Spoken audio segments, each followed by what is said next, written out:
Now I request, as Ashok is having to catch up some flight, so I request him to start his presentation.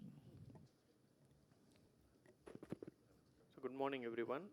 So I thank the All India Ophthalmic Society and the Andhra Pradesh Ophthalmic Society, Gopal Raj sir, Madhu Udaraju, Sandhya madam, and G.R. Reddy for allowing me to take this lecture.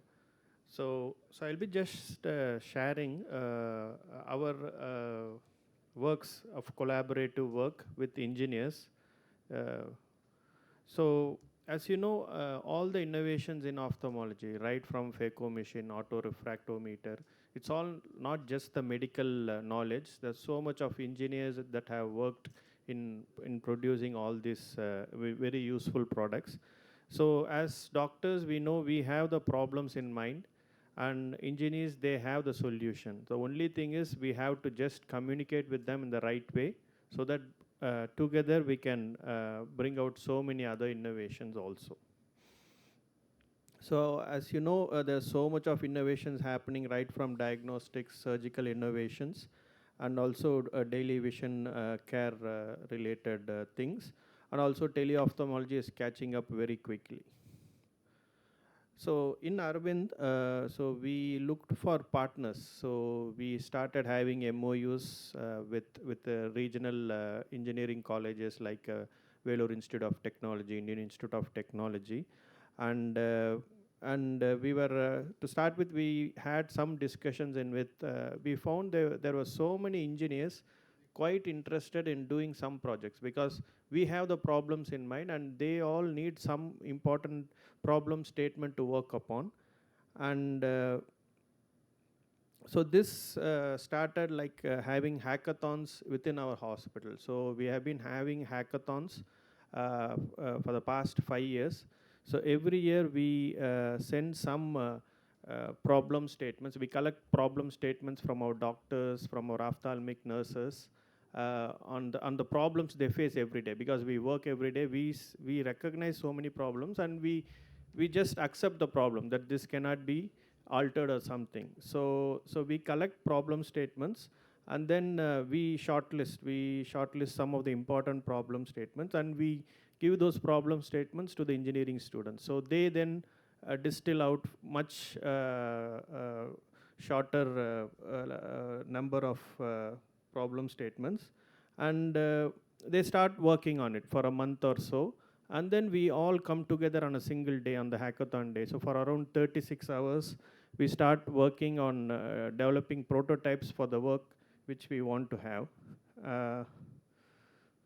So this is I'll be sharing some of the things that we did. I think, as you know, for the squint evaluation and those things, this holding the prisms is a big difficulty. I mean, having the other prism, two prisms together, we need to have the patient hold the prisms or something.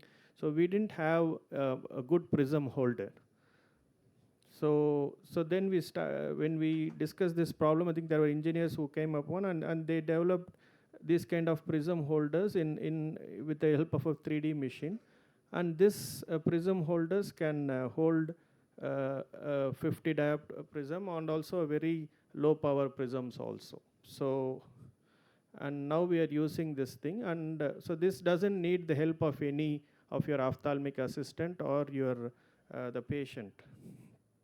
So this is the 3D prototype, and then they take a printout, and then they make a 3D model out of it. And this fits very easily for all the diopters that we discussed. And also, I think learning the syringing thing is difficult for the beginners, for ophthalmic, and the doctors, PGs also. So we wanted to develop a silicon this thing model to know the actual way in which you have to do the syringing. So we developed it, and this was useful in the training the residents and the nurses in doing the syringing. And this is measuring a squint is always an issue. I mean, many companies, they don't invest much money because there is no much revenue out of treating squints. So we didn't have a good machine that can really measure the squint in different gazes, and we developed this model, which I'll discuss later. So what we learned is, I mean, there are so much that can be done just from 24 to 36 hours of a group work with doctors, engineers, all sit together and then do work. And it broadens our thinking. I think we are narrow-minded as doctors. I think engineers, they have a very broad mind and they can easily give us solutions. And as you know, for the pediatrics, even doing a torchlight examination is difficult. They don't cooperate to the light. And this was a simple thing. We started using a small film with a cartoon picture in it. So this makes the child much more, cooperative for the examination.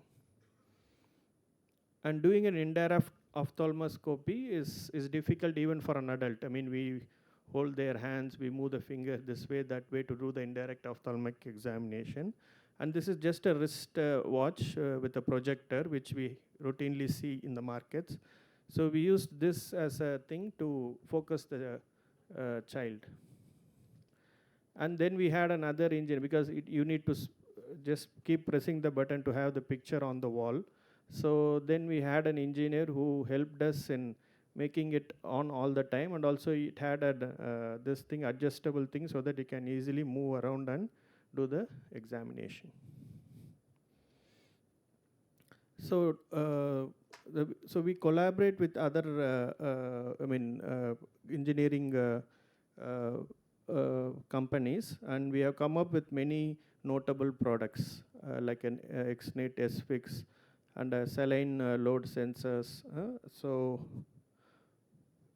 And we have our own innovation lab in Madurai with a dedicated technical staff, a 3D printer, and also we have some funding support to do a prototyping product and then also patenting it.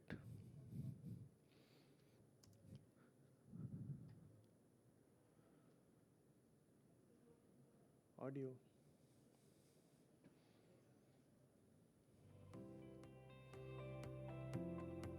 Halls guiding the patients to their respective clinics. In the OPD, we have the eye opener to help with lid opening and retraction. We also have the eye verter to help with easy non-contact lid eversion. Our standing slit lamp helps improve posture and spinal health amongst our doctors.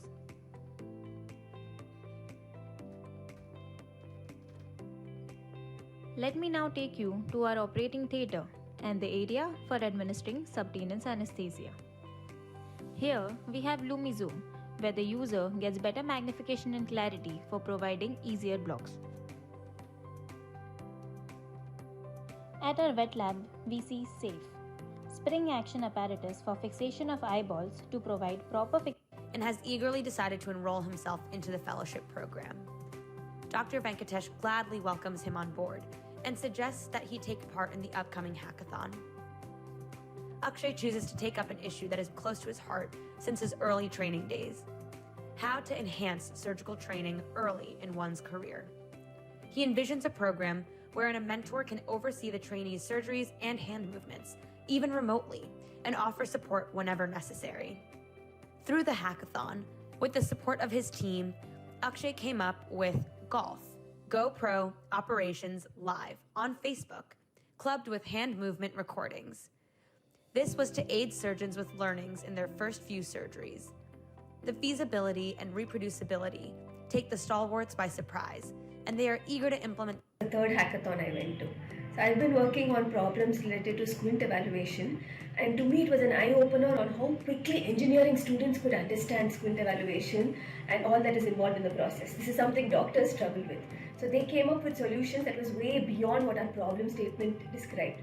So working with like-minded doctors and engineering students has truly broadened my thinking and given me a bigger horizon on what is possible.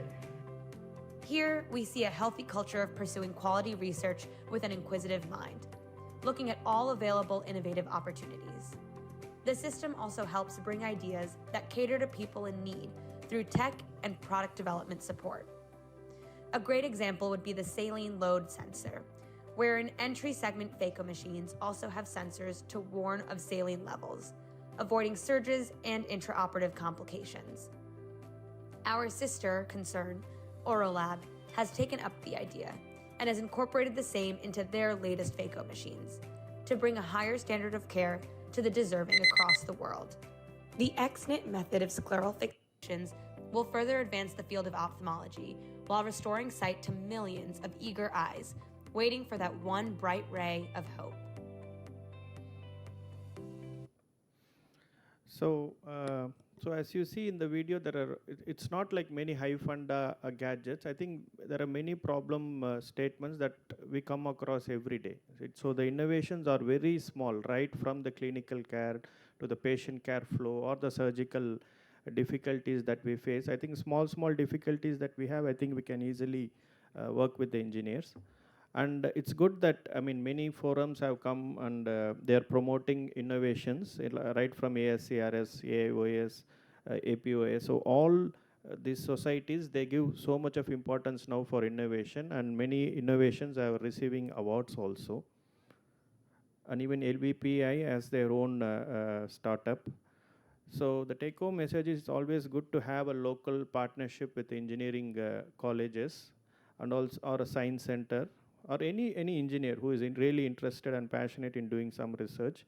And don't think any idea is crazy, any doubt you have is crazy. You can discuss your ideas so that it comes out as a useful solution. So I acknowledge Dr. Venkatesh, Dr. Satya, and Arvind, the iCare innovation team for this talk. Thank you. Thank you very much, Ashok. That was an excellent innovation. This is the kind of integration which is required between, I think, the engineering section and then the medical field, especially more so in the future, like the development of the machine learning and then the AI and other features. Yes, sir. Yes, sir. Thank you. Thank you very much. Thank you.